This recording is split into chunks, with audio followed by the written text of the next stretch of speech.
Welcome. I'm John Henry, Chairman of the Committee for the Republic. Come on and sit down here. Plenty of seats. Tonight's speaker is well known to all of you. This is David Stockman's third salon before the Committee for the Republic. We're honored to have David here again. David is the model citizen of our constitutional republic. His is the march of the mind rather than the march of the soldier. Tonight's topic, NATO's central role in perpetuating America's global ambitions,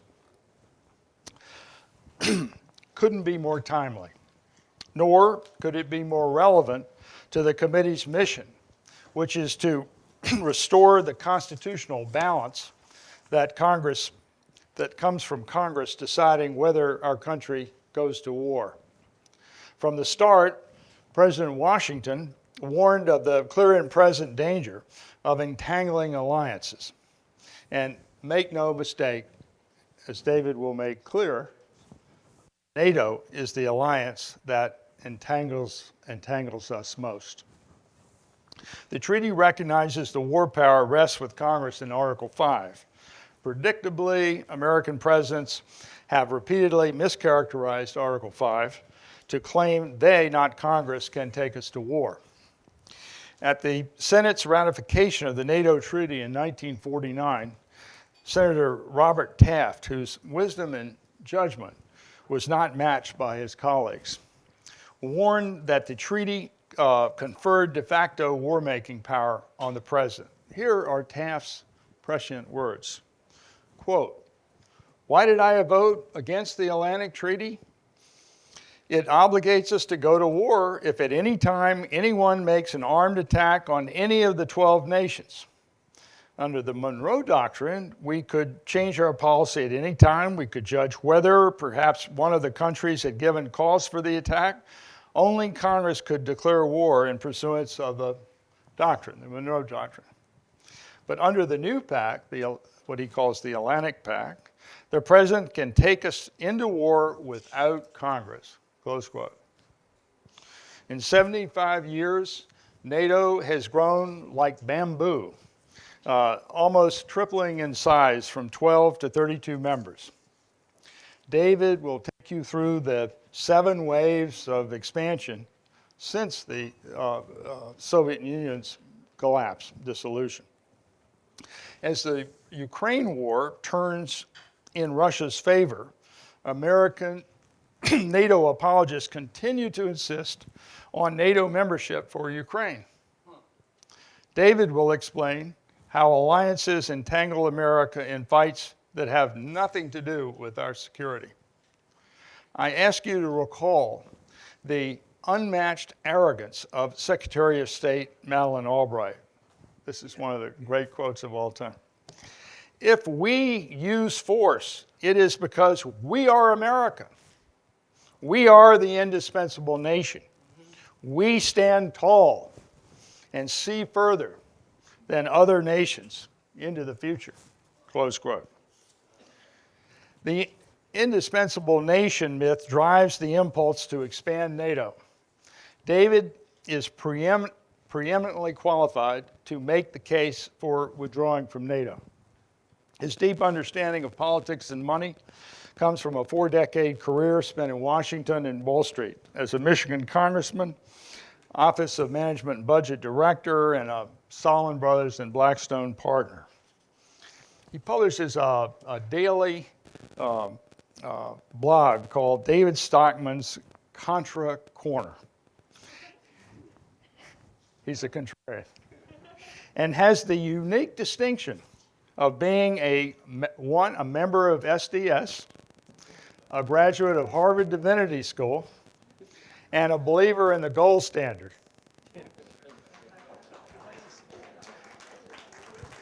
Now that's a man who thinks for himself. As many of you know, David first gained notoriety during the Reagan administration when at age 34, he was appointed OMB director. He was impossibly tasked with carrying out Reagan's promise of tax cuts and budget surpluses without any spending cuts. David confided to the Washington Post that Reagan's budget was all smoke and mirrors, which earned him a trip to the woodshed where he was flayed unmercifully for failing to worship at the altar of voodoo economics, as he recounts in his memoir, The Triumph of Politics, Why the Reagan Revolution Failed. Now, always described as an alliance that promotes Western values and peace, NATO lies at the heart of our overburdened alliance system, which at last binds the United States to defend more than 70 countries and war, comprising more than a quarter of the people on Earth. Our worldwide system of alliances runs counter to the American tradition of neutrality under a constitutional republic. Now, it's important not to lose sight of the forest for the trees. It isn't important that you agree or disagree with David on NATO withdrawal. If Congress were doing its job, David would be testifying before the Senate Foreign Relations Committee. But because Congress is missing in action, you are the beneficiary of David's arguments. The Committee for the Republic always goes where the silence is loudest, and no one is better at breaking that silence than David. David is a citizen, what a citizen looks like in a constitutional republic. If only we had more David Stockmans, we would be much closer to restoring our beloved republic. Dave? Yeah. Thank you, John. Thank you. Just grab my water there. Yeah. Oh, you grab your water. Yeah. Well, thank you, and I'm really glad to be here tonight because you're the only group in Washington that's ever invited me back. and for 3 times, that's really kind of a triumph. Actually, your welcome was probably the nicest welcome I've had in the last 40 years in Washington, since the time I announced that I was leaving town. And I had a pretty good response then. Anyway, I want to give a few highlights about how I'm approaching this topic, and then I'm going to dive into it pretty deeply because there is a whole history about how we got here from 1947 and 1949 and the Cold War and the end of the Cold War and through all the forever wars and the interventions that I think is fundamentally wrong. So I'm not simply going to be talking about NATO and why it's obsolete and probably never should have had it and we need to get out, but also a revisionist view of the entire foreign policy landscape over the last 50 or 60 years. So the case for getting out of NATO encompasses 4 fundamental propositions I want to start with. First, the federal budget has become a self-fueling fiscal doomsday machine, even as the Fed has run out of capacity to monetize the skyrocketing public debt. Secondly, the only viable starting point for fiscal salvation is slashing the nation's elephantine warfare state by at least $500 billion per year. Third, the route to that end is a return to the, quote, no entangling alliances wisdom of the founders, which means bringing the empire home, closing the 750 U.S. bases abroad, scuttling much of the U.S. Navy and Army, and withdrawing from NATO and similar lesser commitments elsewhere. And fourthly, jettisoning NATO requires debunking its origin story and the false claim that it brought peace and security to post-war America, when what it actually did was transform Washington into the war capital of the world, dominated by a panoptic complex of arms merchants, neocon warmongers, and a vast warfare state nomenclatura. As to the impending fiscal calamity, just recall this sequence. When Ronald Reagan attacked the soaring federal deficits in 1980, the public debt was less than $1 trillion and it measured about 30% of GDP. But it had erupted to $20 trillion by Donald Trump's first election, now stands at $36 trillion, and will be hitting 62 trillion and 163% of GDP by the mid-2030s, the next 10-year window we're in. Yet even that figure embodies CBO's most recent rosy scenario fairy tale, under which Congress never again adopts a single new spending increase or tax cut, that the $5 trillion of Trump tax cuts are allowed to expire next year. The Donald just sits back and lets the largest tax increase in history happen. That there are no recessions or other economic crises for the remainder of this decade and forever thereafter, world without end. And despite 7% of GDP deficits and annual interest expense of $1.7 trillion by 2034, the average yield on the public debt, according to CBO, clocks in at a minuscule 3.4%. Yes, and if dogs could whistle, the world would be a chorus. Boost the average debt yield by a minimally realistic 250 basis points, and what you have then is $3 trillion of annual interest expense on the debt and a $4.5 trillion deficit by 2034. In short, there is a doom loop building inside the fiscal equation under which soaring interest expense will ignite a veritable budgetary wildfire, powering the public debt upward to $150 trillion by mid-century, even under CBO's cheerful baseline. Of course, long before the debt actually hits this staggering figure, the whole system would implode. Every remnant of America as we know it would go down the tubes. So slashing the national security budget by $500 billion per year is especially urgent since there is no chance whatsoever of getting similar giant slices out of the other two big fiscal biggies, Social Security and Medicare, which are surrounded by a veritable wall of political terrorists, otherwise known as the Democratic Party on Capitol Hill. Fortunately, slashing the Pentagon by 50% is fully warranted. Today's bloated, empire-serving warfare state is not remotely necessary for homeland security or the foreign policy of a peaceful republic. Indeed, when you add up the current year $927 billion for the national defense function, $66 billion more for international operations and aid and security assistance, and $370 billion for veterans, disability, and health care, you get a comprehensive national security budget of nearly $1.4 trillion in fiscal 25. Moreover, three things stand out when this stupendous total is looked at in historic perspective. First, the disappearance of the heavily armed Soviet empire into the dustbin of history in 1991 left no visible trace on national security spending.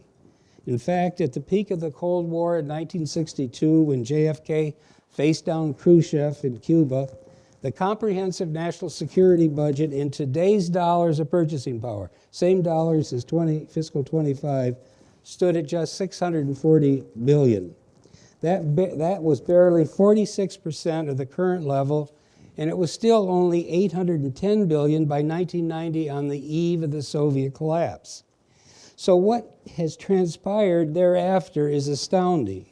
An adversary armed to the teeth with upwards of 37,000 nukes and a 4 million man conventional armed force literally vanished from the face of the earth. And yet the national security budget kept rising skyward to the present $1.4 trillion without even missing a beat. The second point is that the largest military increases occurred not in the Cold War heat circa 1960, but during the Reagan era of the 1980s when the Soviet Union was already on its last leg economically and militarily. Still, the constant dollar U.S. national security budget soared by 42%, from $570 billion in 1980 to the aforementioned $810 billion by 1990. Now, there's no mystery as to why. During the Reagan era, the neocons hijacked the Republican Party. and cast its historic fiscal prudence to the winds, claiming that massive defense increases were needed because the Soviets were on the verge of a nuclear first strike capability. That latter was an abject lie, as proved by the fact that less than 10% of the Reagan defense buildup actually went to the strategic nuclear arsenal. Most of it was for conventional forces, including the 600-ship Navy, massive air power increases, new tanks, expanded air and sea lift, and extensive new cruise missiles and electronics warfare capabilities. Now, I mention this because all these latter forces had but one purpose, namely overseas power projection in the conduct of wars of invasion and occupation in a world in which the U.S. was not threatened in the slightest by any industrial power with expansive conventional warfare capabilities. The real effect of the Reagan defense buildup, therefore, was to supply future administrations with the military wherewithal to launch serial adventures in regime change. That is, real defense spending should have been cut in half or by $400 billion upon the Soviet demise, but was actually increased by $600 billion, thereby enabling military interventions from the first Gulf War onward. Thirdly, the forever wars have been a physical, medical, and medical, and fiscal disaster. Currently, 5 million wounded veterans receive disability compensation, and 9 million receive health care benefits from the VA. That is, 1 of every 30 adults in America is a VA client. Accordingly, the deferred cost of empire has literally shot the moon. In today's dollars, veterans' benefits have risen from $57 billion in 1962, again, today's purchasing power, mainly representing World War II veterans, to $370 billion at present. That 6.5-time increase in real dollars represents the frightful human and fiscal tab for the empire. So the question is, how did a peaceful republic secure behind the great Atlantic and Pacific Ocean moats, which until 1949 eschewed permanent entangling alliances abroad, end up with a global empire that it doesn't need and can't even remotely afford? The answer, we believe, lies in 3 mistakes made on the banks of the Potomac in 1917, 1949, and 1991, respectively, that have enabled the rise of a self-fueling warfare state. This fiscal monster, to repeat, can only be eliminated by returning to Jefferson's admonition that America should pursue, and this is one of the best quotes that we have, America should pursue, quote, peace, commerce, and honest friendship with all nations, entangling alliances with none. For most of its history, of course, America had adhered to this advice, yet had been invasion-free owing to the great Atlantic and Pacific Ocean moats.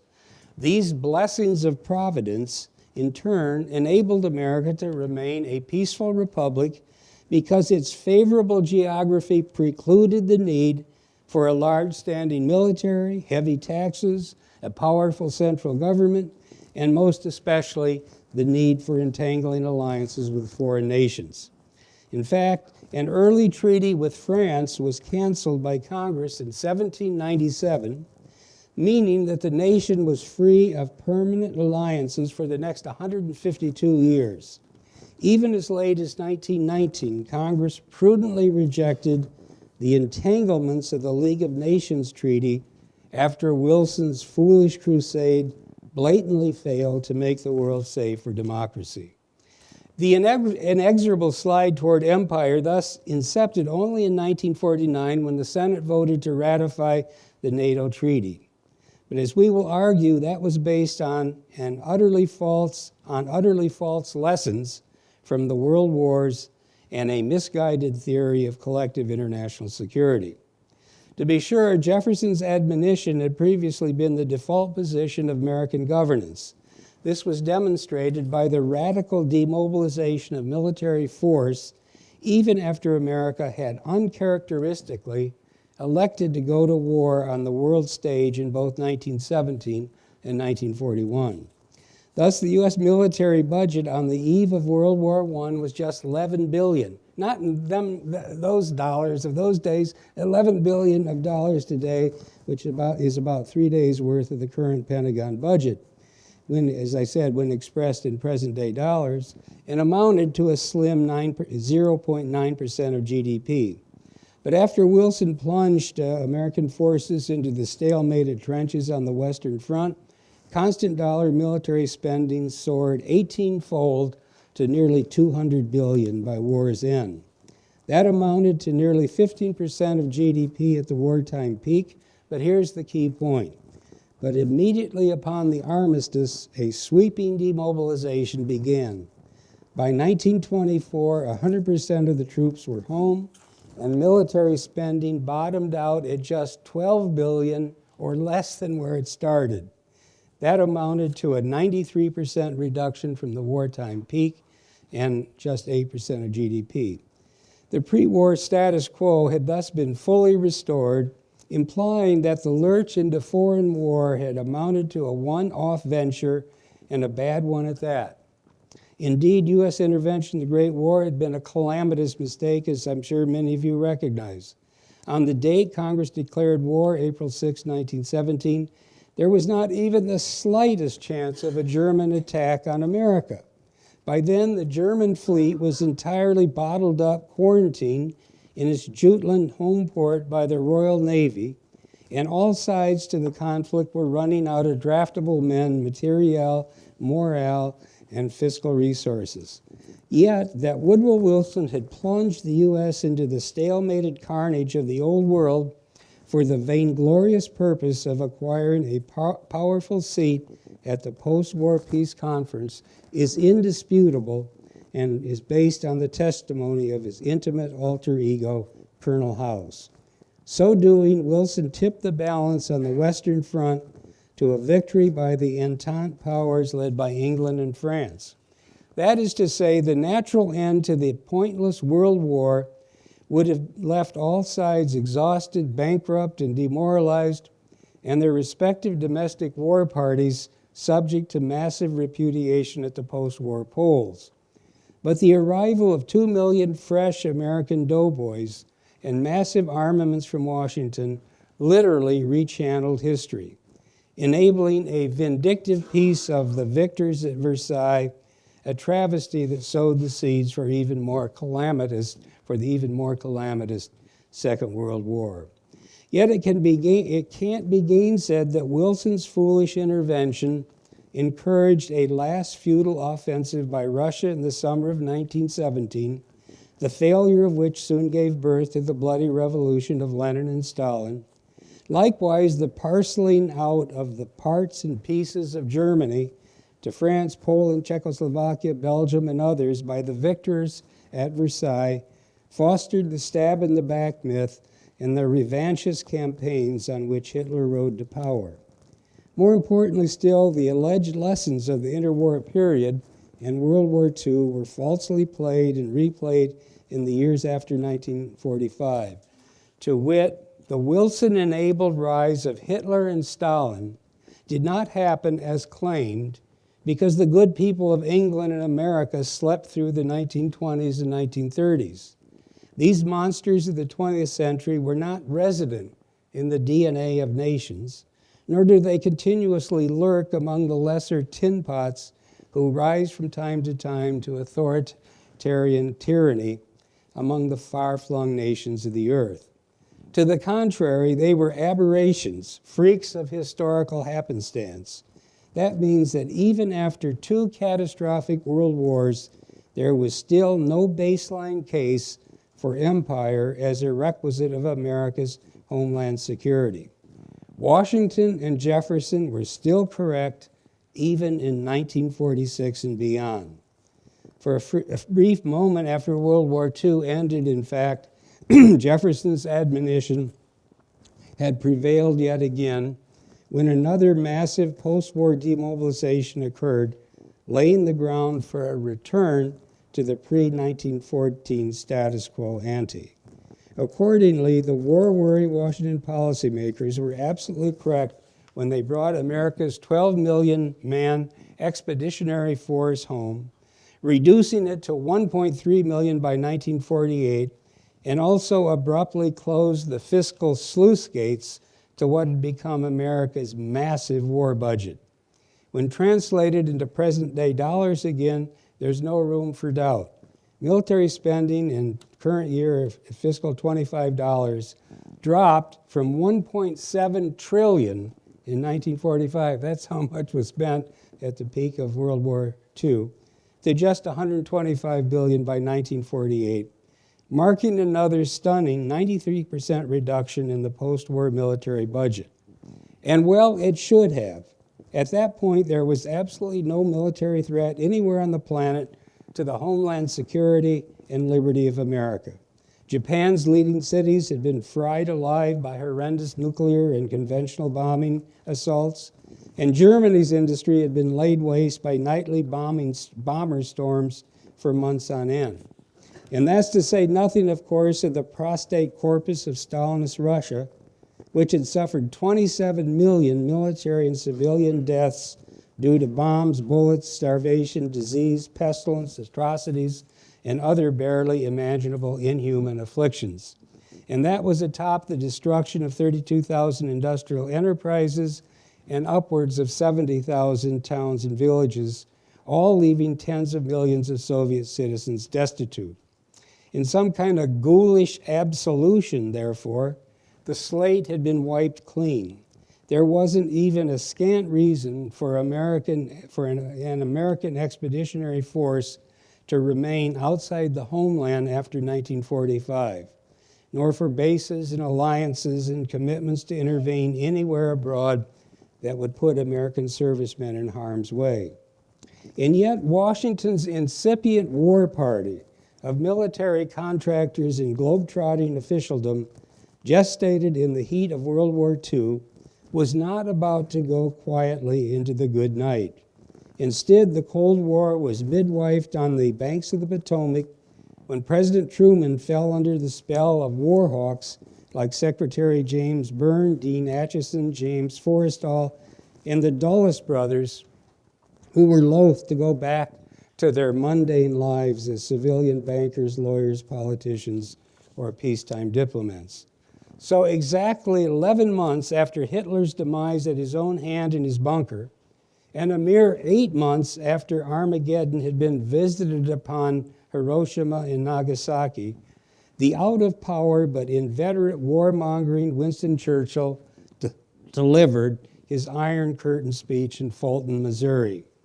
That opening call to the Cold War was powerfully seconded barely 10 months later when the U.S. President delivered the Truman Doctrine speech to Congress. The latter was a belligerent oration which laid the planking for the post-1947 web of entangling alliances in the budget-crushing empire it fostered. It can be well and truly said, however, that the ruckus in Greece and Turkey caused by local communist parties, which was the basis for Truman's declaration, didn't amount to a hill of beans with respect to homeland security of America. Yes, Stalin wanted a port on the Turkish Dardanelles, and as had all the Russian czars for generations before him, but so what? Likewise, after a decade of brutal political and economic oppression by both a hometown dictatorship and the Nazi occupiers, the Greek people were seeking more relief than could be delivered by the sickly King George II. So they were understandably lured by the false promise of the communist left. But again, so what?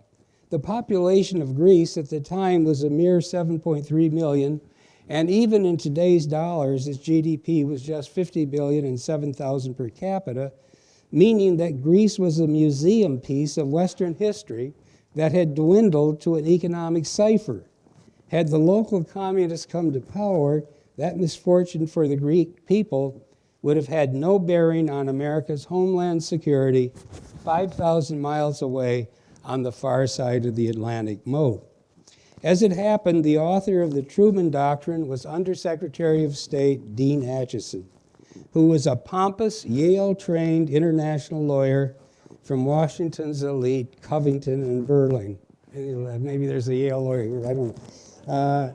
He had been a New Dealer during, I think I know one. He had been a New Dealer during the early 1930s, but then came back to the State Department in 1941, where he designed the American-British-Dutch embargo against Japan.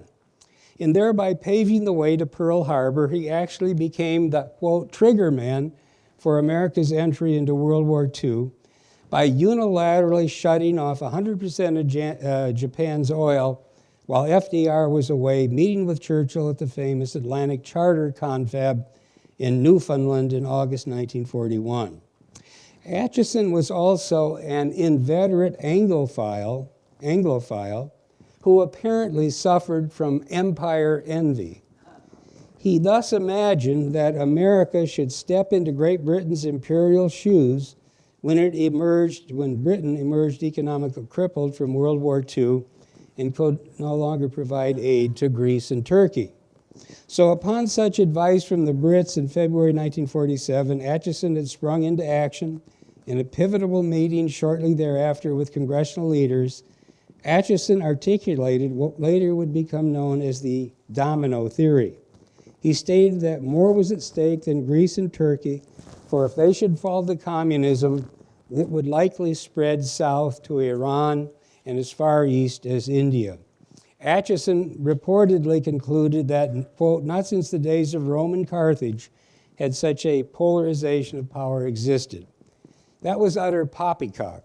Should the people of Iran or India have made the stupid mistake of voting in their small but noisy communist parties, it would have posed no material threat whatsoever to the military security of Americans. The Greek-Turkish aid gambit of 1947, of course, was just the opening salvo. Soon, the baleful idea that communist political gains anywhere in democratic Europe were to be viewed as cause for national security alarms gathered momentum on the banks of the Potomac. Consequently, the modest aid to Greece and Turkey quickly ballooned into the Marshall Plan announced in June 1947. Again, in today's dollars, the Marshall Plan provided upwards of $175 billion to Western European countries between 1948 and 1951. Needless to say, by virtue of doling out such tremendous sums of money, Washington was soon knee-deep in the domestic politics, economics, and inter-country intrigues of post-war Europe. But why? That's the question. Why? There was not a snowball's chance in the hot place that a communist France or a red Luxembourg would have been a military threat to the U.S., or even that in league with Soviet Russia, they would have posed a conventional military challenge on the New Jersey shores 4,000 miles to the further side of the Atlantic moat. Indeed, the U.S. had left World War II with the greatest assemblage of naval power in human history, if you can believe this, including 28 aircraft carriers, 23 battleships, 72 cruisers, 377 destroyers, and hundreds of auxiliary vessels. Altogether, this amounted to 10 million tons of naval vessel capacity, or more than 6 times the 1.5 million tons of the Soviet Navy, whose fleet consisted of far fewer and far less lethal warships. Needless to say, therefore, neither the Truman Doctrine nor the Marshall Plan advanced America's military security in any material matter. The requisite muscle to defend America's shorelines and airspace had already been bought and paid for during World War II. But these political economic programs did grease the slippery slope to NATO and enlarging and entangling alliances and interventions stretching to all 4 corners of the planet. And they did most definitely set off alarm bells in the Kremlin, where the hyper-paranoid Joseph Stalin everywhere and always expected treachery from friend and foe alike. That was a given, considering the blood-soaked path by which he climbed to absolute power in the Soviet Union itself, and the treachery of Hitler's double cross after the Molotov-Ribbentrop Pact of August 1939 and the subsequent devastating invasion of Russia by the Nazi. So it is not surprising that Stalin soon suspected that his wartime allies, especially with FDR and Churchill gone, were laying the groundwork for the isolation and encirclement of Soviet Russia, exactly as the Allied powers had attempted after World War I. To be sure, Stalin was among the most wretched rulers ever to oppress a decent-sized chunk of mankind, and would have remained a blight on his own countrymen and an ogre before the world during the remaining 6 years of his despicable life. But he was no threat to the American homeland, as the now open archives of the old Soviet Union prove in spades. These documents, in fact, amount to the national security dog which didn't bark. Dig, scour, search, and forage through them as you might. Yet they will fail to reveal any Soviet plan or capability to militarily conquer Western Europe. They show, therefore, that Washington's standing up of NATO was a giant historical mistake.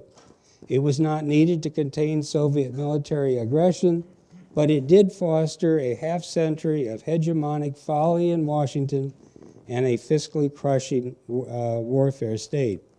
It is in the nature of human history, it seems, that a wrong path taken, like Wilson's in 1917 error, frequently begets another baleful turn. The slippery slope here had further materialized when Britain and America had needed to ally with the vile red tyrants of Moscow to rid the world of the Hitlerian nightmare that rose up from the ashes of Versailles. Indeed, this wartime alliance with the devil seemed so urgent to both Churchill and FDR that they more or less conceded or ceded the nations of Eastern Europe to the then advancing Red Army at the Yalta Conference in February 1945. In return for Stalin's continued march toward Berlin, the Big Three principles reached an understanding that the Soviet Union would exert significant influence over Eastern Europe from Poland all the way down to Yugoslavia.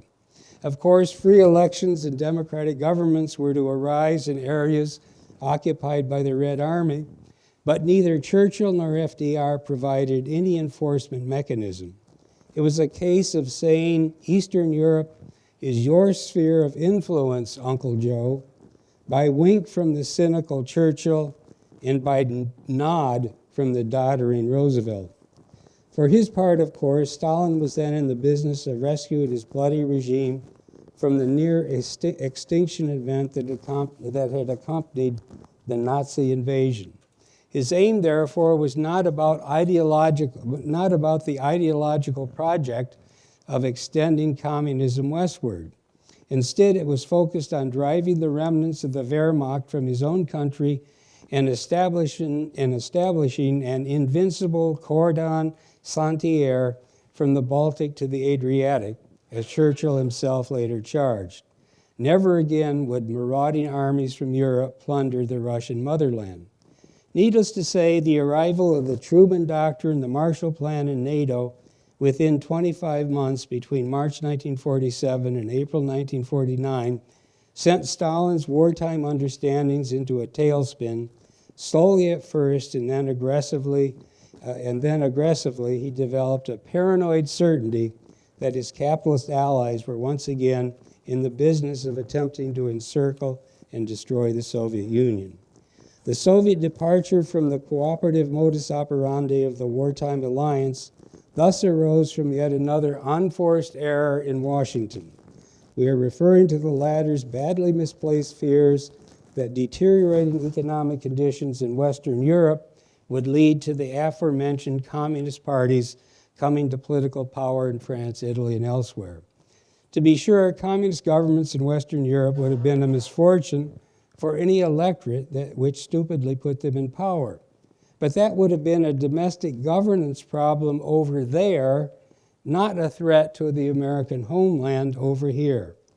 Nevertheless, Washington's gratuitous antidote for what was essentially an internal political problem in Western Europe was a sweeping course of economic and military interventions that were clinically described as containment measures designed only to keep the Soviet Union in its Yalta lane.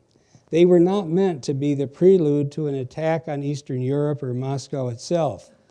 But if you examine 1,000 random documents from the archives of the Soviet Foreign Ministry, or even the correspondence of Stalin himself, it is readily apparent that these initiatives were viewed in Moscow as anything but a polite message to stay in lane. To the contrary, they were seen on the Soviet side as an incipient assault on the Soviet sphere of influence in Eastern Europe that Stalin believed had been won on the blood-soaked battlefields against the Nazi. To be sure, writing off this string of what came to be called the captive nations would have amounted to an embrace of realpolitik, which would have amounted to an embrace of realpolitik that would have made moralists and anti-communist ideologues bristle. But abandonment of Eastern Europe per the Yalta zones of influence scheme was exactly what became Washington's de facto policy until the very end of the Cold War in 1991.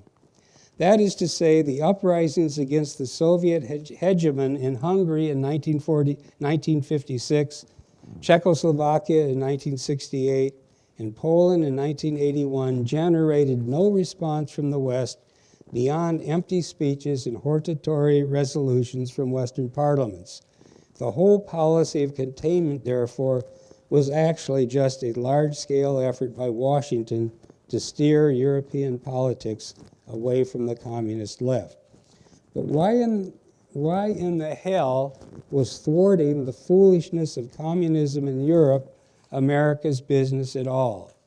That is, NATO was essentially an instrument of political control on the European side of the Atlantic, not a military shield that added any incremental security for the citizens domiciled on the North American side of the pond. So the question recurs as to exactly why was America's fully warranted post-war demobilization reversed after 1947 for no good reason of homeland security.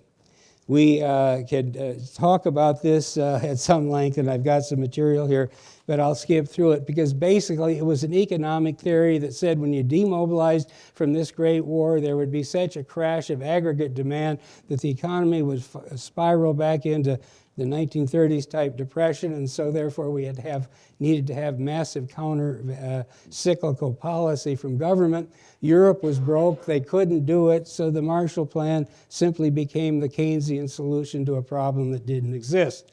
But anyway, that led us to stumble into the Marshall Plan, and shortly thereafter we had NATO and all the things that followed thereafter. I think if you go through some of the data, and I don't have time now to go through all of it, but you will see that of the $950 billion that we're spending today, it is basically driven by NATO and the theory of alliances and the mini NATOs or NATO clones, commitments that we've made everywhere around the world. And if you actually go through this budget, for instance, look at the budget of the U.S. Army, which is $200 billion. We got 950,000 soldiers, both reserves and full-time, at a cost of $60 billion per year.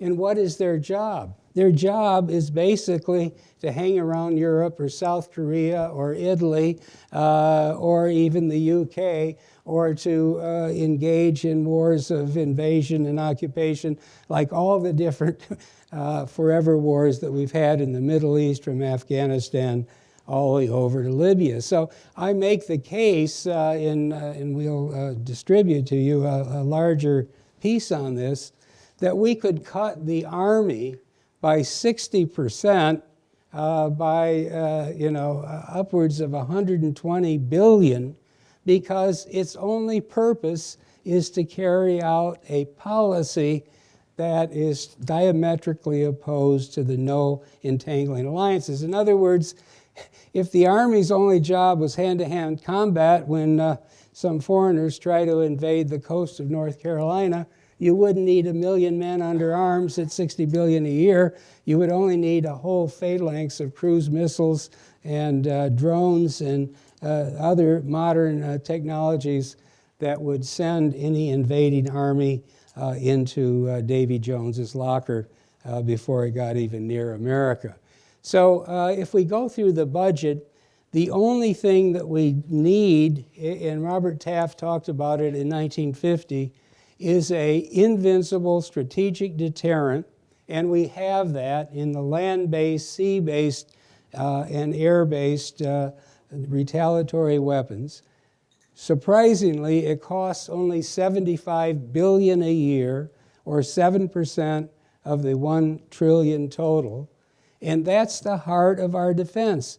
And as long as we keep the triad deterrent operative, for instance, we have 14 subs, each carrying about 20 missile tubes, and each missile carries 4 or 5 warheads. Do the math, and you'll see that at any moment in time, there's about 1,000 nuclear warheads in the deep sea in submarines that nobody can find within 4,000 miles of any potential foreign adversary who might try to either attack, make a nuclear attack, or try a blackmail. It just isn't there. There are no facts even remotely suggesting that we need any more than the $75 billion a year that we spend on the strategic deterrent.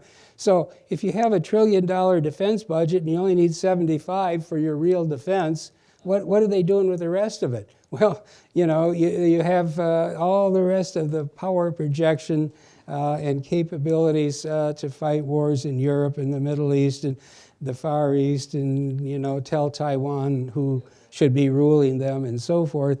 And we don't need any of that for a defense that Taft talked about, the coastline in the airspace of North America. You could cut the Navy by 40 or 50%.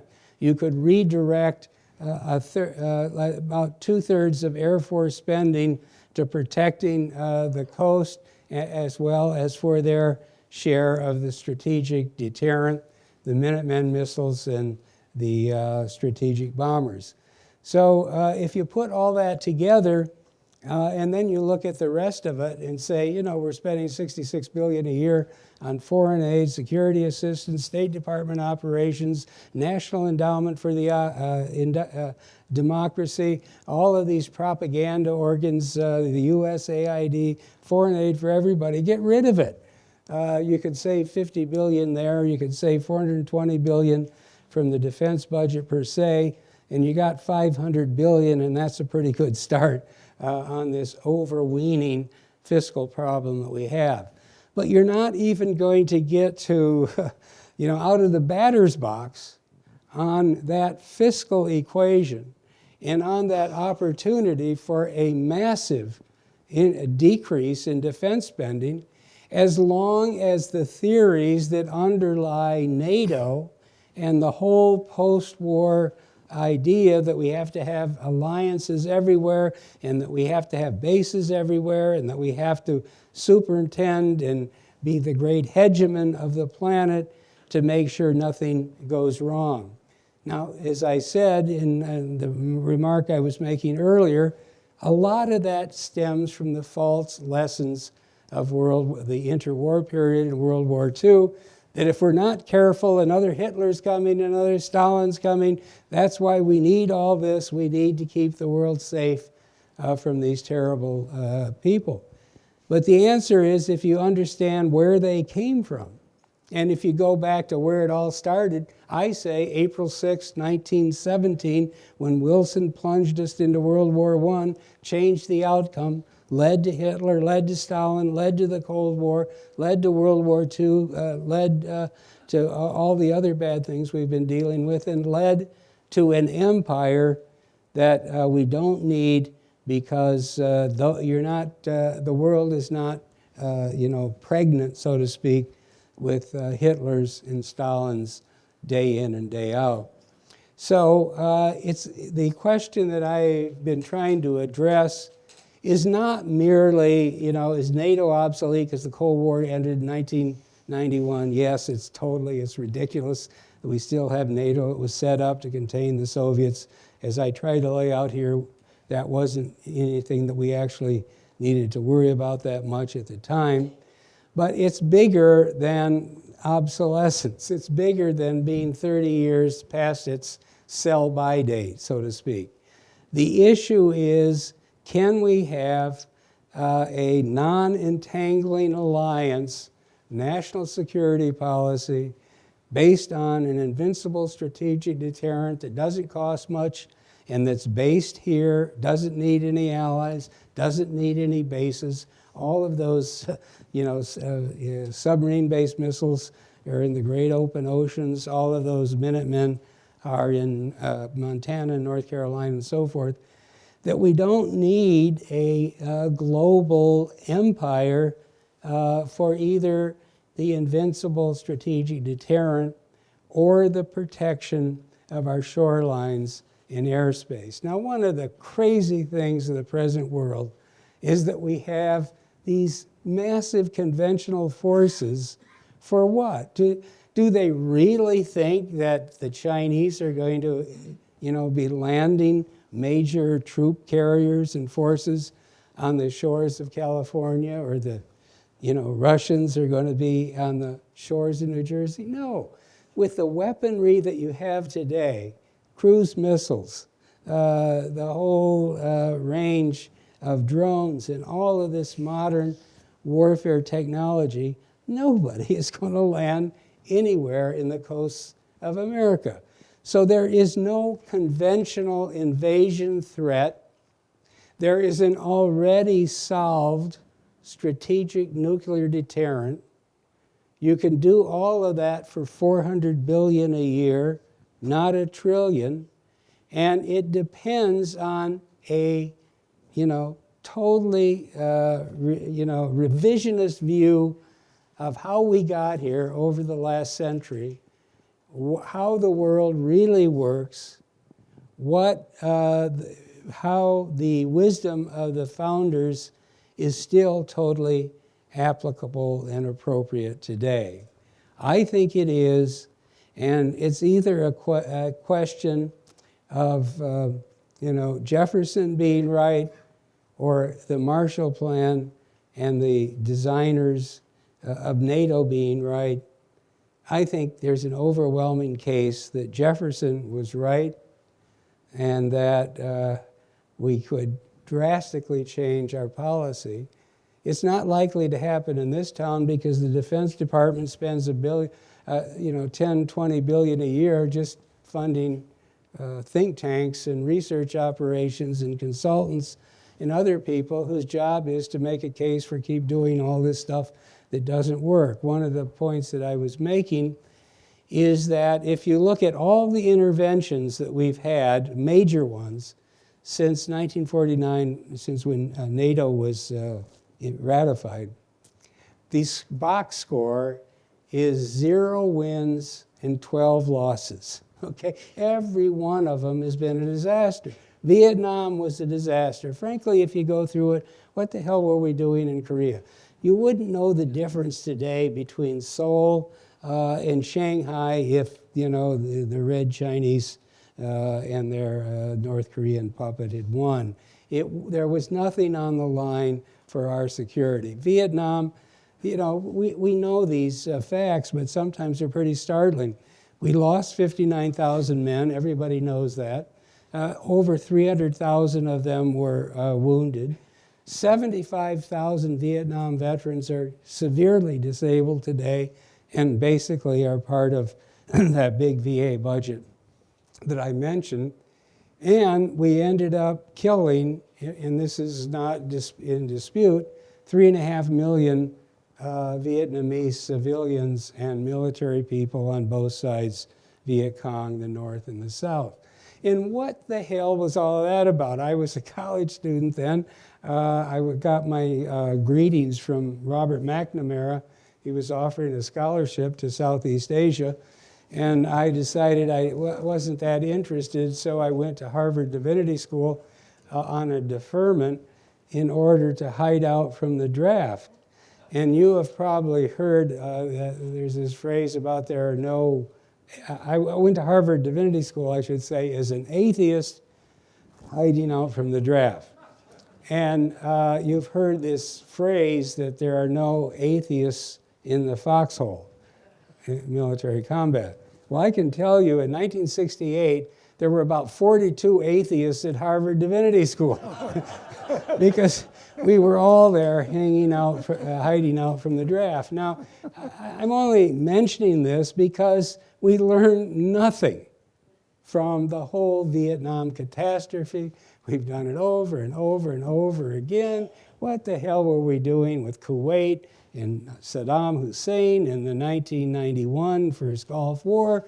Saddam was allegedly slant drilling into the emir of Kuwait's oil field. So what? Let them fight it out. It had no bearing on our national security. And of course, we ended up with even bigger catastrophe in Iraq thereafter.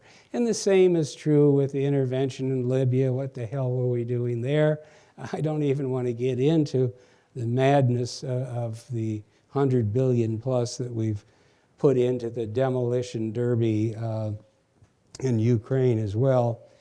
But the point is, it's not just a case of one organization that may be a tad obsolete because it's 35 years after the Cold War ended. No, it's a case of a policy framework that has been wrong since the beginning in 1947, 1948, 1949, when the Truman Doctrine, the Marshall Plan, and NATO were enacted. That's where we went wrong. We should have brought the forces home, gone back to the Jeffersonian mandate, but we didn't.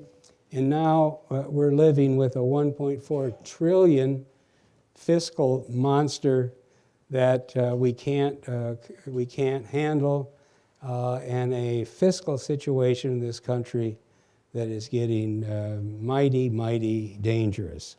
So maybe somehow when the brown stuff hits the fan here, which is going to in the next few years, the Fed's out of dry powder, it can't really keep monetizing the debt any longer, we're going to have maybe a time when the issues are finally put on the table and looked at realistically. And maybe as a way of getting the ball rolling, a campaign against NATO is the right thing to do right now because Trump himself is putting it on the table. Now, I think he's a little askew in terms of what he's doing. He's right. They should fund their own defense. What we've actually done with this huge warfare state is create a military umbrella that they have taken advantage of and basically have used all of the savings, fiscal savings, to fund an even more generous welfare state in most of Europe. So Trump is right about all that, beating on the European allies, so to speak. But the answer is not to force them to spend 5% of GDP on defense that they don't need either. The issue that needs to be focused, that needs to be redirected, is why do we still have NATO in a world where the Soviet Union is in the history books and no longer anything that is a military threat to the United States? Now, if you think Russia is a military threat, and I'll just throw this in and bring it to a halt, its GDP is $2 trillion. What's the GDP of Europe, NATO, and the United States combined? It's $50 trillion. So do they really think that this little $2 trillion guy who had a valid argument with his neighbors and in the Ukraine, because it's half Russian and half Ukrainian, that somehow that is a threat to America and Europe. It is, we shouldn't allow them to get away with such sophistry, such silly, hollow arguments. Russia is not a threat to Western Europe. They're not coming through the Brandenburg Gate in Berlin anytime soon, or occupying the Benelux, or crossing the English Channel. This is just, baloney, nonsense. And so that's why NATO is such a salient issue at the moment. And where do they come up with these guys who become head of NATO? The current guy who was the former prime minister of Netherlands. I mean, he's a whack job. He's talking like it's 1950 or 1941. So if there is anything to be done on these big issues that I know everybody is concerned with, I think the focus right now is to go after NATO, reveal the untoward history, reveal the obsolescence, take apart the whole sort of globalist case, and maybe we could, in the process, begin to at least slow down this rather monstrous warfare state that has grown up on the banks here of the Potomac. Thank you. Thank you, David. So David said that he would take any and all questions, but that his goal was to answer them all in advance. So is there any question that hasn't been, he hasn't answered? Oh, here we go. Okay, we'll get you. Yeah. Thank you very much, Mr. Stockman. Really very, very, how can I say, sobering approach, which is exactly the opposite of what we have believed for about 40 years. And so I appreciate that. By the way, my name is Paolo von Schirach. I am the president of the Global Policy Institute. However, you said something at the beginning, you painted a picture before getting into wrong geopolitical approaches and what got us where we are, and you explained it very well, following your train of thought. But you said we are on a fiscal train wreck, right? And you said this is where we're going. These are even in the rosy scenarios, et cetera. But you also, and of course you said, let's attack what we can attack, which is the defense budget. But you also said there are bigger items in our federal budget, which is entitlement programs. If I'm not misquoting you from your book, which I read many years ago, The Triumph of Politics, you said at the conclusion, Americans want their welfare state. We haven't decided how to pay for it, right? Yeah. Hence the deficits. And I think we haven't really changed that much since when you wrote that book, which I read with great interest many years ago. But you also said in your remarks now, there's no way we can touch those.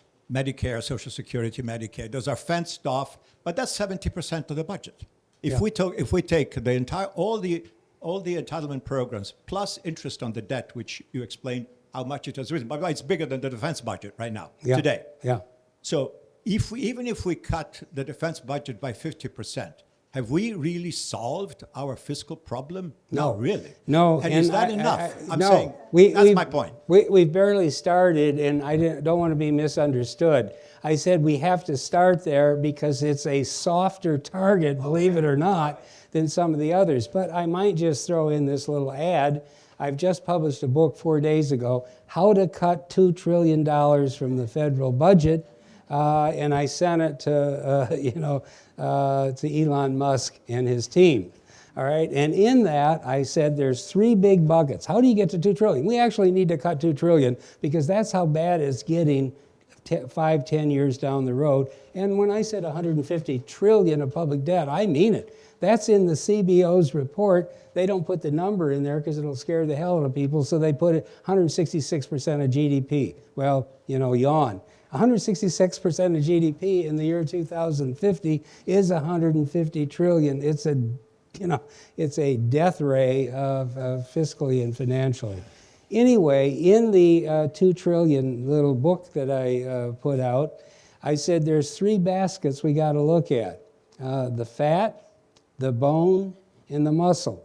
The fat is all this stuff you hear about, all the wasted money and too many bureaucrats and so forth.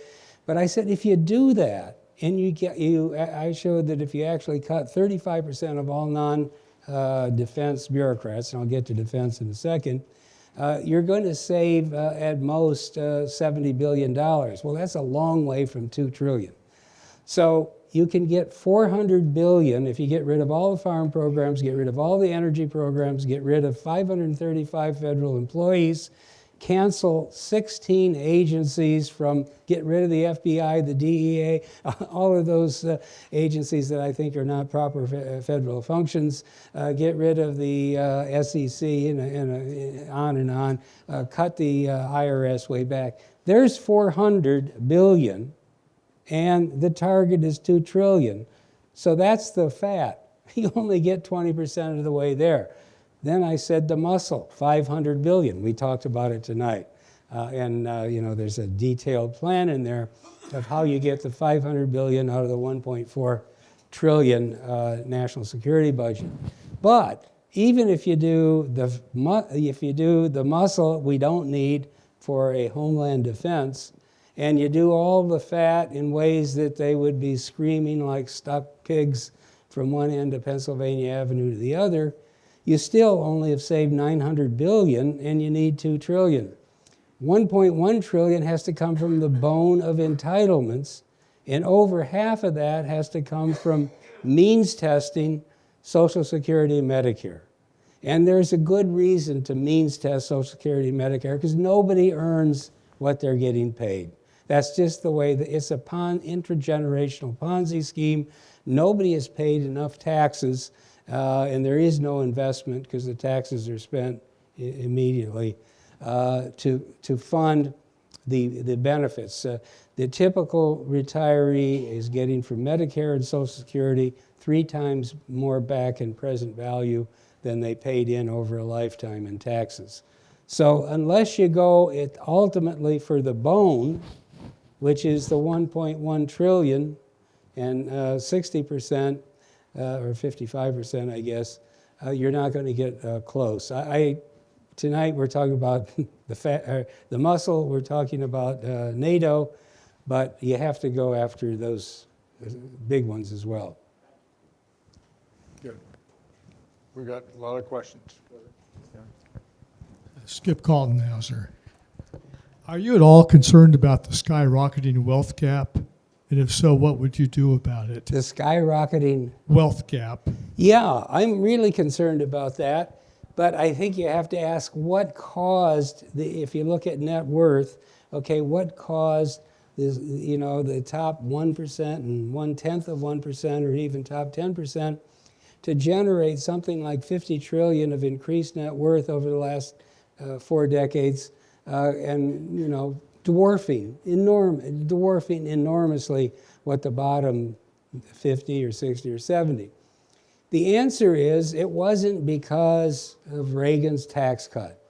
The answer is the Fed has created such a long-lasting, massive financial bubble where financial assets have been inflated so much for so long that the value of that inflation is ended up, in the bank accounts and on the ledger of a very tiny part of the population. So until you have root and branch reform of the Fed, and until you get them out of the daily macro management business of the economy and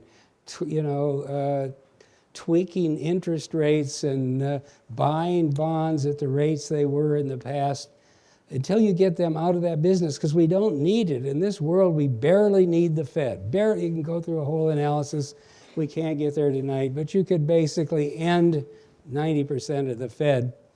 Then this wealth gap issue, might come into view to be addressed as the economy rights itself. So this isn't a fiscal issue. I think this is a central bank error of huge magnitude.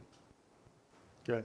So come on, we're going to go, you got a lot of questions, so Okay. make them short and Hi, Roger Erickson. shorter answers. Yeah. I listened to your explanations all the way through, and I couldn't help follow a central train in my mind. You were repeatedly basically saying that we've had a problem with a recurring UK lobby throughout our history. How do we de-Britify our foreign policy? Yeah, well, Yeah. you know, I don't want to go overboard with that, but, you know, I think you can make a hell of a case. And, gonna ask for it? you know, John, now that we've talked about it, it all stems on April 6, 1917. That's when it all started. The whole world changed. We abandoned our no entangling alliances. We abandoned homeland security to become a global hegemon in power. And why did we do it? Well, partly because Wilson was an idiot and vainglorious and believed God had anointed him to save mankind. But the problem was he had a Secretary of State who was totally an Anglophile, who actually also was, one of the partners at J.P. Morgan, who had loaned the UK a hell of a lot of money, and they weren't going to get it back. His name was Lansing, by the way. And, you know, the world would have changed a lot had William James Bryan. Most of us gold people would say he was a wacko, right? I mean, he was a populist, and he gave that famous speech, "Don't crucify mankind on a cross of gold," and all that. But on foreign policy, he was pretty good, and he basically quit in 1915 because he saw where things were drifting. I'm only saying, had he remained Secretary of State and somehow kept Wilson under control, the world would have changed, would have come out a lot different. It all stemmed on 1917. That's Lenin, that's Stalin, that's Hitler, that's the Depression, that's World War II, that's the Holocaust, that's the Cold War. That's everything that we're dealing with right there, April 6th, 1917. You can bet on it. David, one issue that I think you've neglected is separation of powers, the destruction that has led Yeah. to this empire. And it was Jefferson who also said, "I can't go to war with the Barbary pirates without Congress." His Secretary of State was James Madison, who repeated on several occasions that entrusting the war power to Congress was the most important decision the Continental Congress made. Of all the wars that you've described beginning in Korea, every one of them was a presidential war. Congress did nothing. So if you don't restore separation of powers where the Congress, rather than the president, makes the decision, how are you going to change the foreign policy? And I ask you, you were in Congress for many years, so you saw the mentality of Congress, which is very obeisant to the executive, because we had already absorbed this idea that if an empire you have to have a Julius Caesar. So what did you do, or what you think you might have done to try to restore Well, it's separation? really a great question, and I'll go back to where I started.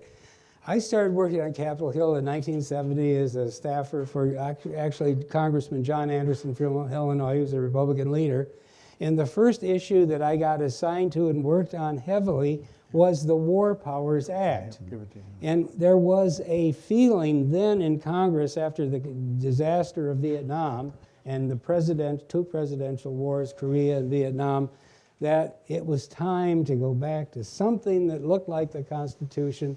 We had all these different resolutions, there were hearings, there were debates, but the point is, here we are, what is this, 55 years later, and all of that was for naught, because after, a little bit of post-Vietnam reflection, they lost interest, and the next thing we knew, somehow these guys got us into the first Gulf War, and they had the tank battles on CNN TV. It was reality TV, and everybody said, "Isn't that terrific?" And before you knew it, we were in every kind of forever war in the Middle East. But I'm getting to the point. The point is it a chicken or egg? If you convince the congressman, and this is what happens, that this was important for our security, that there were terrorists, everywhere, and it was 9/11, and so therefore we can't sit on our hands, etc. once you scare the hell out of them and convince them that the world is lurking with all kinds of, large threats, then they forget about process. They forget about constitutional order. And this is what Taft was concerned about it. And John, you read it. That's exactly what he said. And Taft was a real anti-communist, okay? I mean, he was almost considered a right-winger at the time.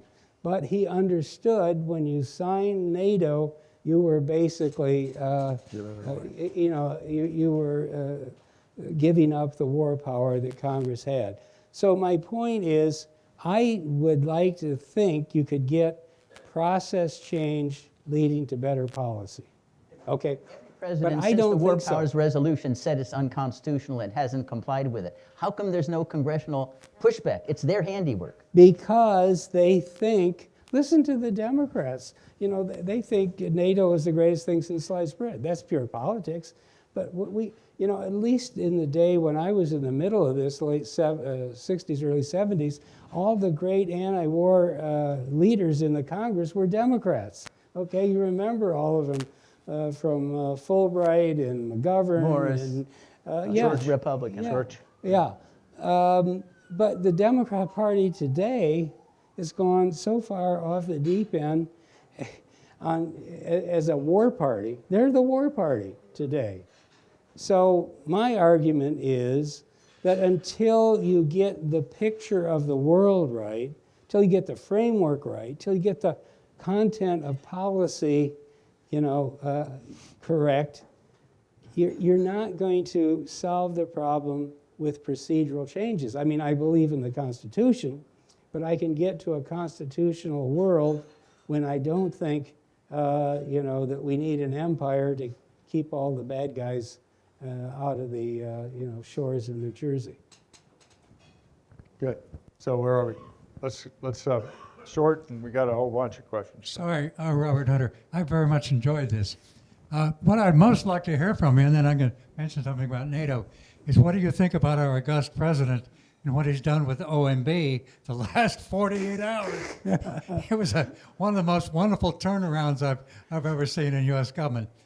Secondly, I wonder, with our two founders, number one and number three, against entangling alliances, what would they say about U.S. foreign policy now that we're a globe-spanning economy, the largest economy in the world? Would they look at it somewhat differently, given things on that? On NATO, the animal that you described as NATO, between about 1990 and for the first 10 years after that, you're describing an animal that did not exist. Go ahead. I had something to do with this transformation. It was only after about 2010 that the requirements imposed on the United States by a lot of others came to a change, and the neocons of both parties were in transformation, both parties in the later change, and we're now promoting a new Cold War. And if it hadn't been for them taking over about the year 2010, I suspect we wouldn't even have a war in Ukraine now. But it's worth having a longer discussion about what NATO really is on some other occasion. Okay. Go ahead. Go ahead. Well, there's another whole meeting Yeah. in your So questions. how long do you want to? We got 10 more minutes. So Yeah, we okay. I thought you answered all the questions, but apparently No, that's not the I'm case. happy to answer all those. I think it's yet to be seen how this all comes out. I like the idea that he is smashing them right in the face and saying with these freezes, we have a problem. I'm surprised that Trump said that because I think he's a bad fiscal. He's the biggest spender and borrower to come down the pike in a long time, and I've documented all this in a book I wrote against him. But somehow he was persuaded to use this freeze mechanism, and I think that part of it's good because it's stoking a tremendous debate and bringing visibility to an issue that has otherwise been swept under the rug. On the other hand, he's going to get shut down by the courts, okay? He's impounding money. For better or worse, you can't do it. And besides, you can impound every one of the stupid, research grants, every one of the dumb grants to local education departments and so forth, and it won't save a hill of beans, okay? To save money, you have to go, again, we talked about it. We have to go after the muscle, $500 billion in defense. We have to go after the bone, $1.1 trillion in entitlements. And then, sure, let's root out, all the waste, fraud, abuse, excess, unnecessary spending, but that's only 20% of the equation. And that's what he's going after here, and only a small part of that, unfortunately. Okay. Pat, you got a question? Thank you very much for this wonderful presentation you made tonight. Now, I think when we began to expand NATO from, what was it, 12 to 30-some now, I think that happened under President Clinton around 56, 96. Around the 96 election, I would call it. And I think, I know George Kennan urged us not to, that we would make an enemy out of Russia if we expanded NATO eastward. I think the big Neil Brzezinski was all in favor of moving NATO eastward. And then it continued under George W. Bush. Yeah. What was the thinking that was driving moving NATO eastward so that we get into a war with Russia over some little country in the middle of Europe? I mean, it just... Well, first of all, I would say there wasn't much thinking driving it. What? It wasn't based on thinking. But it's the record is pretty clear. Clinton was totally focused on being reelected in 1996. He felt the Republicans were going to go after him hammer and tong for being soft on national security, for being a weak leader on defense. And they came up with the wonderful idea of bringing these Eastern European, former Warsaw Pact countries into NATO. It was a stupid, stupid, stupid error. I mean, we all know the record. George Bush Sr. and James Baker both promised Gorbachev that in return for the unification of Germany and allowing all of Germany to be in NATO, that NATO wouldn't move 1 inch to the east. And of course, the next thing we know, we got 32 countries, including Montenegro, which has a military of 3,000 people. The point, though, that I would make, and I started thinking this is how I'd make this presentation, this talk, about the error of 1991. But I don't think it's an error of 1991. I think it was an error of 1949. We never should have gotten into all of the business of alliances and collective security organizations and so forth, because it wasn't justified by the facts on the ground. And today, see, then you could say, well, the Ruskies are coming after us and the terrible commies want to conquer the world and so forth. But today, after the Soviet Union disappeared and all of these archives are open, you can read the documents. There's nothing where, you see Stalin saying, we need to stop the Marshall Plan because it may interfere with our planned invasion of Luxembourg in Netherlands, in 1951. There's nothing there. They never were planning to invade Western Europe. They were exhausted and bankrupt after the horrendous, experience of World War II and their battle with Hitler's invasion. So I think you have to go back to 1949. And then when you go back to 1949, you have to go back to how did we get to 1949? And you realize that this is a worldview problem. This is a framework problem. This is not simply, a question of is NATO obsolete? The answer that I probably should have ended with is NATO was not obsolete is not only obsolete today or in 1991, it was obsolete in 1949 when it was stood up. Good, so we got Yeah. one more.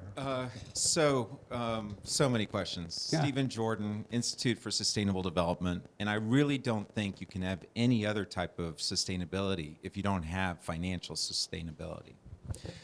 I was shocked by what you said about the Marshall Plan really being $175 billion in today's dollars over 4 years, compared to we just spent $200 billion on Ukraine in 2 years. Yeah. That's like mind-blowing when you think about actually the bang for the buck for what we did with the Marshall Plan. What I'm really curious about is that since 2000, we've spent $2 trillion on the Middle Eastern wars. We spent $200 billion on Ukraine. Is there a way to like calculate how much NATO has cost us in that time period? Do you have like a dollar thing for it, Yeah, or well, something like that? Because it seems to me that it's not just NATO, it's like the system of entangling alliances, maybe, ASEAN, et cetera, et cetera, et cetera. But then if you go further, saying like we get out of NATO, then what's the next thing? Do we become a balance of power type? I mean, do you have like, okay, say we do this, then what's the next thing? Well, yeah, there is a Taftian view that says invincible strategic deterrent, and most of those weapons are based here or under, the ocean, on the ocean bottoms, and protect the shoreline and the airspace of the United States, and you're done. Okay? So then you ask, well, has there been any calculations and so forth as to how much NATO is costing us? I think directly and indirectly, NATO and its clones cost us over half of the defense budget. Because again, going back to some of the points I made, if you look at the Army, which has a $200 billion budget, 900,000 servicemen, what is the point of the Army? It's basically to be based in Europe, to be based in South Korea, to be based in Japan, to be parachuted into the Middle East every time we find another country that we want to invade. None of that is relevant to national security, homeland security, properly understood in a Taftian framework. So how much does it cost? Well, it costs us $140 billion of excess spending every year just in the Army. And the same thing is true of the Navy. Why do we have all these 11 carrier battle groups that involve 140,000 people overall, and probably $100 billion a year in spending? What is their purpose? Well, it's to defend NATO. It's to defend Taiwan. It's to intimidate people in the Middle East if they're misbehaving in terms of what some people think in Washington they ought to be doing. What does that have to do with Homeland Security? I don't think it has anything. We don't need any carrier battle groups. They're sitting ducks anyway, but we have 11 of them, and when you put together all the escort ships and the whole fleet of fighter and aircraft and attack aircraft, it's massively expensive, and it's basically for NATO and its clones and its entangling alliances abroad. David, thank you so much. Oh, It's okay. been really, Okay. really interesting. Well done. Yeah, thank you. Great job. Mm. Great job. Yeah.